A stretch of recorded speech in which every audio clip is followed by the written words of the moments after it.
दोस्तों यूपी की capital city Lucknow में इंडिया की पहली एआई सिटी बनने जा रही है और अभी तक लोग एआई से बहुत ज्यादा यूज्ड टू भी नहीं हुए हैं और लखनऊ में गवर्नमेंट ने एआई सिटी बनाने की प्लानिंग शुरू कर दी है जो वाकई में काबिले तारीफ है और इस सिटी में एआई बेस्ड कंपनीज और स्टार्टअप्स के लिए ऑफिसेज ओपन किए जाएंगे। दोस्तों कुछ साल पहले तक जिस लखनऊ का नाम माफिया राज और दबंगई के लिए फेमस था, आज उस लखनऊ पूरी तरीके से काया पलट होती नजर आ रही है। लखनऊ से पहले क्राइम्स की न्यूज सबसे ज्यादा आती थी, लेकिन आज लखनऊ से डेवलपमेंट प्रोजेक्ट्स और इंफ्रास्ट्रक्चर्स की खबरें सुनने को आती हैं।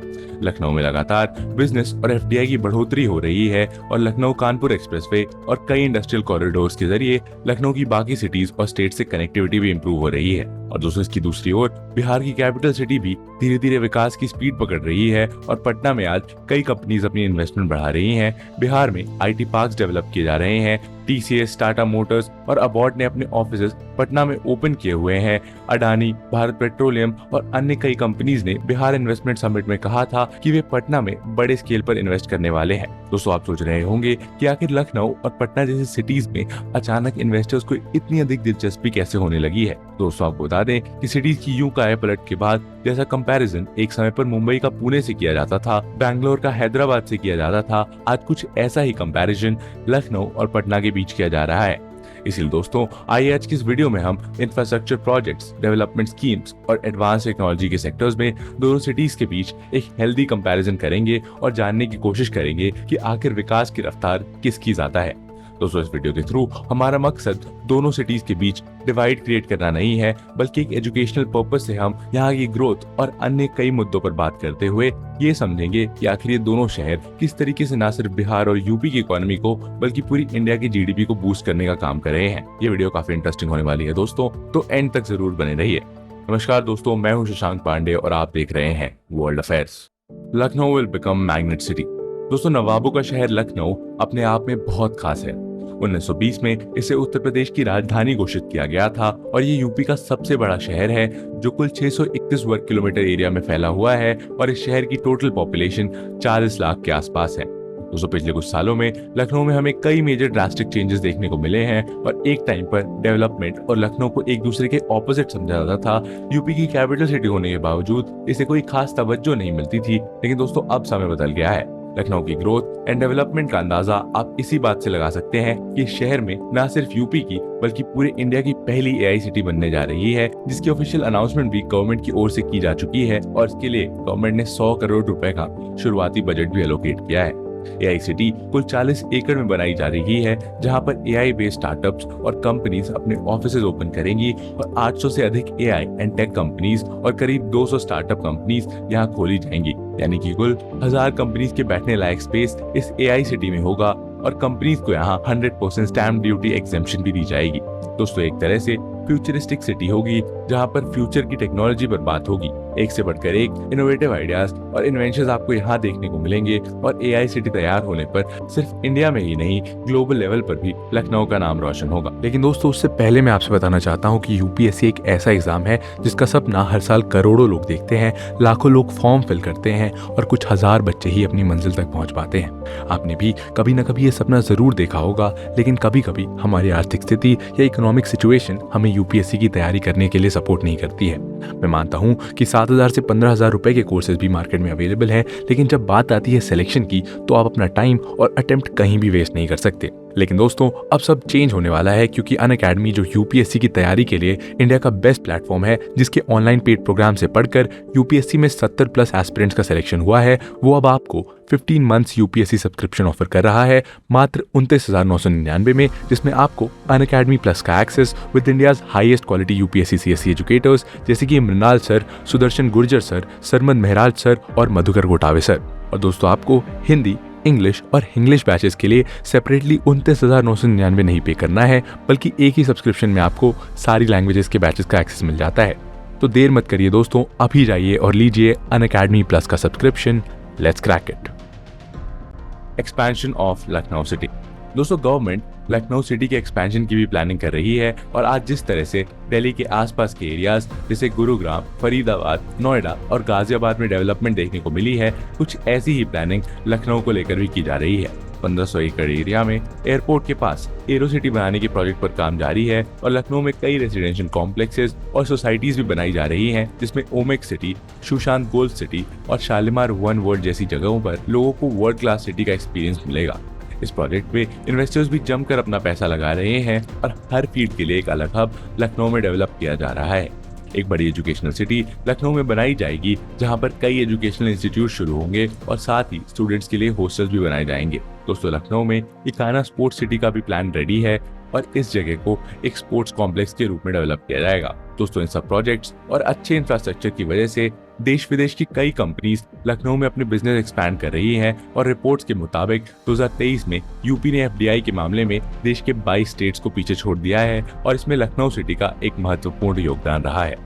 यूपी ने हाल ही में न्यू एफडीआई पॉलिसी इंट्रोड्यूस की थी, जिसकी वजह से पिछले साल यहाँ 3,372 करोड़ रुपए का एफडीआई आया था और 2024 में मिनिमम 3,700 करोड़ रुपए एफडीआई आने की उम्मीद है। इसके अलावा दोस्तों, मशीन टूल्स, एरोनॉटिक्स और फर्नीचर की बड़ी इंडस्ट्रीज भी लखनऊ में बेस्ड हैं और इनमें Tata Motors, Nestle, PepsiCo, Mahindra, India pesticides और आईटीसी जैसी मेजर कंपनीज का भी नाम शामिल है। अच्छी रोड्स और इंफ्रास्ट्रक्चर से इन इंडस्ट्रीज को भी लाभ होगा और इनकी ट्रांसपोर्टेशन कॉस्ट में भी कमी आएगी और सामान भी टाइम पर डिलीवर हो पाएगा। लार्जेस्ट आईटी हब इन लखनऊ। दोस्तों, आने वाले कुछ सालों में लखनऊ में से कई बड़े ट्रांसफॉर्मेशन नजर आएंगे और लखनऊ को लेकर गवर्नमेंट की प्लानिंग भी काफी बड़ी है। यहाँ पर इंडिया का सबसे बड़ा आईटी हब बनाया जाएगा और ये आईटी हब बैंगलोर की सिलिकॉन वैली से भी बड़ा होगा, जो 1582 एकड़ में फैला हुआ होगा। असल में दोस्तों, गवर्नमेंट लखनऊ को इंडिया का सबसे बड़ा आईटी पार्क बनाना चाहती है, जिससे यहाँ पर न्यू एम्प्लॉयमेंट अपॉर्चुनिटीज क्रिएट होंगी और ये आईटी पार्क्स 3 पार्ट्स में डिवाइडेड होंगे, जिसमें 11.47 एकड़ में आईटी पार्क, 7.4 एकड़ में बिजनेस पार्क और 6.9 एकड़ में इंटरनेशनल इंक्यूबेशन फैसिलिटी सेंटर बनाया जाएगा। कई मल्टी स्टोरी बिल्डिंग्स यहाँ पर डेवलप की जाएंगी और इस प्रोजेक्ट के कंप्लीट होने के बाद $15 बिलियन की इन्वेस्टमेंट आने की उम्मीद जताई जा रही है। अभी फिलहाल लखनऊ में टीसीएस, एचसीएल, नगारो, सिग्मा आईटी और सेटकॉस जैसी दर्जनों IT companies and software companies के ऑफिसेस खुले हैं और एक नया आईटी हब बनने के बाद यूपी और बिहार के युवाओं को गुरुग्राम, बैंगलोर या पुणे जैसे शहरों का रुख नहीं करना पड़ेगा। आज लखनऊ में Hindustan aeronautical limited, Tata Marco Polo, Exide industries और टाटा मोटर्स के प्लांट लगे हुए हैं और रियल एस्टेट में भी लखनऊ ऊंची उड़ान भर रहा है। शहर में हर साल 15% की ग्रोथ रियल एस्टेट में देखने को मिल रही है। इंफ्रास्ट्रक्चर। दोस्तों, पिछले एक दशक में लखनऊ का इंफ्रास्ट्रक्चर भी पूरी तरीके से बदल गया है। पहले शहर में टूटी फूटी सड़कें नजर आती थी, हर तरफ कूड़े और गंदगी के अंबार नजर आते थे, लोग लखनऊ जाना भी पसंद नहीं करते थे, लेकिन अब लखनऊ पहुंचना बहुत आसान हो गया है। इस शहर का इंफ्रास्ट्रक्चर बेमिसाल हो गया है और यूपी के अन्य शहरों और दिल्ली, बिहार और एमपी जैसे राज्यों के साथ इसकी कनेक्टिविटी भी बहुत अच्छी हो गई है और लखनऊ से कानपुर तक का सफर तय करने में जहां पहले कई घंटे लगते थे, वो सफर लखनऊ कानपुर एक्सप्रेसवे बनने पर केवल 45 मिनट का हो जाएगा। दोस्तों, लखनऊ में फिलहाल 8,209 करोड़ रुपए के 61 इंफ्रास्ट्रक्चर प्रोजेक्ट्स जारी हैं और इनमें outer ring road, green corridor, UP Darshan park, multi level parking, 5D motion chair और सीनियर सिटीजन पार्क जैसे प्रोजेक्ट शामिल हैं। कुछ प्रोजेक्ट्स का काम कंप्लीट भी हो चुका है और इन इंफ्रास्ट्रक्चर प्रोजेक्ट से लखनऊ में ट्रैफिक जैम की समस्या भी दूर होगी और लोगों को एंटरटेनमेंट के भी कई नए साधन मिलेंगे। दोस्तों, लखनऊ की डेवलपमेंट और इंफ्रास्ट्रक्चर का एक और एग्जाम्पल हम आपको देते हैं।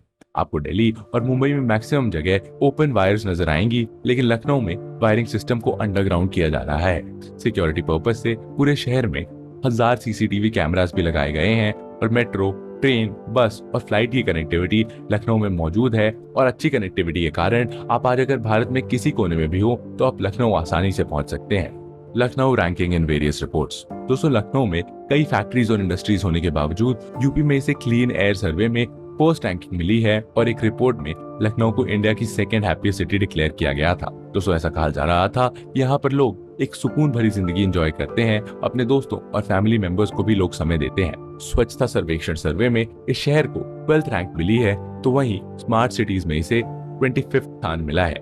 ईज ऑफ लिविंग इंडेक्स में लखनऊ को रहने के लिए इंडिया की 26th बेस्ट सिटी बताया गया था।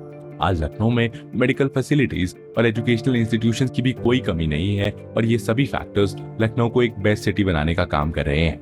Other famous things in Lucknow. दोस्तों, इन सबके अलावा गवर्नमेंट इस शहर को इंडिया की 8th मैग्नेट सिटी बनाना चाहती है और मैग्नेट सिटी उस शहर को बोला जाता है जो बड़ी मात्रा में इन्वेस्टर्स और लोगों को अट्रैक्ट करती है। साथ ही में दोस्तों एक टूरिज्म और कल्चरल हब भी लखनऊ में देखने को मिलेगा। लखनऊ की टूरिस्ट डेस्टिनेशंस कमाल की हैं। बड़ा Imambara, Dilkhush Kothi, Lucknow zoological park, clock tower, Hanuman Setu Mandir, Chandrika देवी मंदिर, शहीद स्मारक, ब्रिटिश रेसिडेंसी और रूमी दरवाजा जैसी जगह सैलानियों को आकर्षित करने के लिए काफी है। और इसके अलावा गोमती रिवर फ्रंट को भी काफी बेहतरीन तरीके से विकसित किया जा रहा है। दोस्तों लखनऊ के बारे में ये सब बातें जानने के बाद आप सोच रहे होंगे कि ये सब प्रोजेक्ट्स कब तक कंप्लीट होंगे।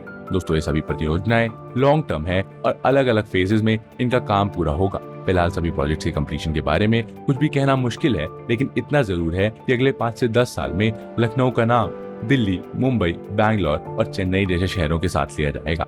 Transformation of Patna.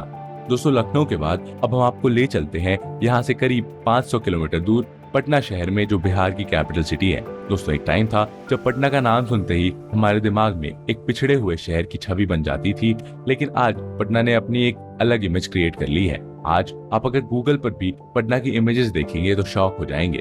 पटना पहले से काफी ज्यादा साफ और सुंदर नजर आता है और पटना की इंपॉर्टेंस का अंदाजा आप इसी बात से लगा सकते हैं कि ये शहर बिहार की जीडीपी में 25% का कंट्रीब्यूशन दे रहा है।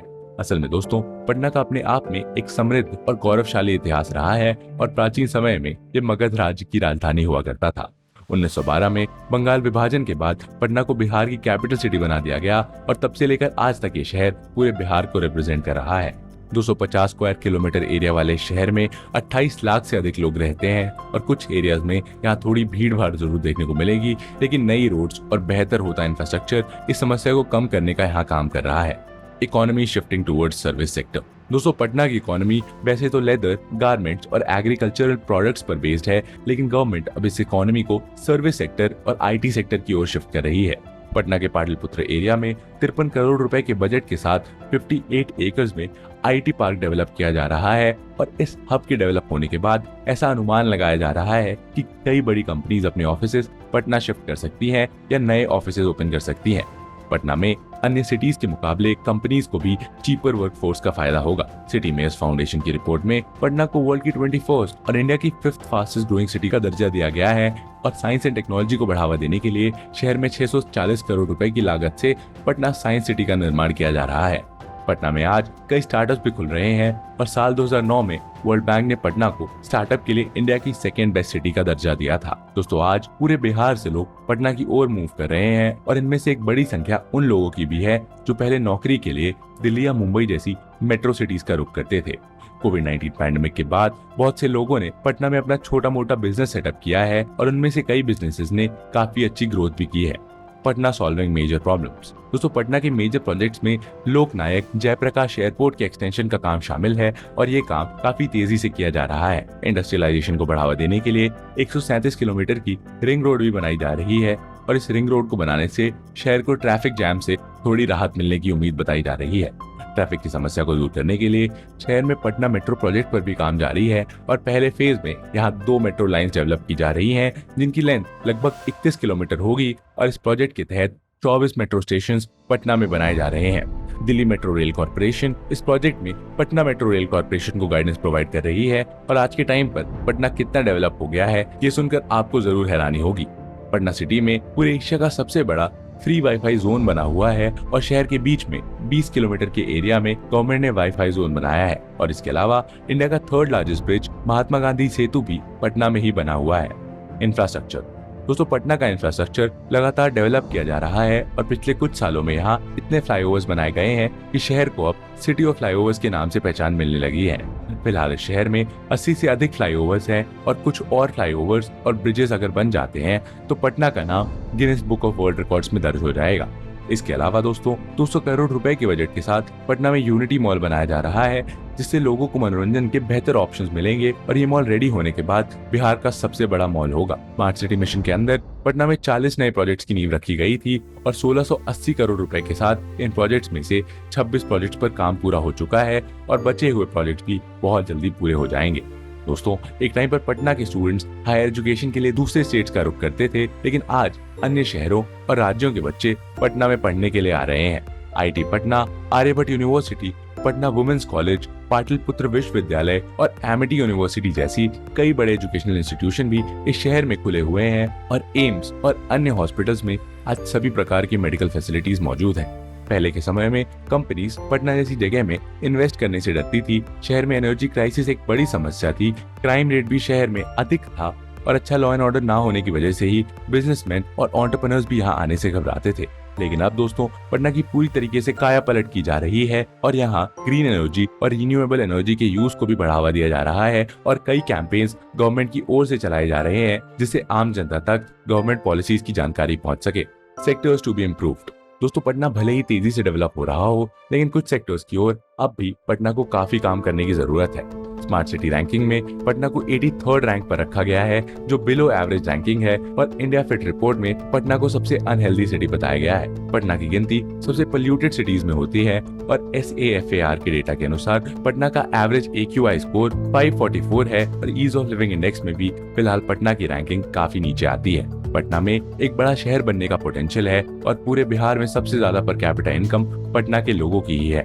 पटना में एक व्यक्ति सालाना करीब 1,14,541 रुपए की कमाई कर रहा है। यदि ये शहर कुछ कमियों को दूर कर ले तो यकीनन पटना का नाम इंडिया की बेस्ट सिटीज में शुमार होने लगेगा। फिलहाल पटना में हजारों करोड़ रुपए की लागत से दर्जनों प्रोजेक्ट पर काम जारी है और शहर में वाटर मैनेजमेंट और वेस्ट मैनेजमेंट के लिए ट्रीटमेंट प्लांट्स भी इंस्टॉल किए जा रहे हैं और रेन वाटर हार्वेस्टिंग को भी गवर्नमेंट बढ़ावा दे रही है।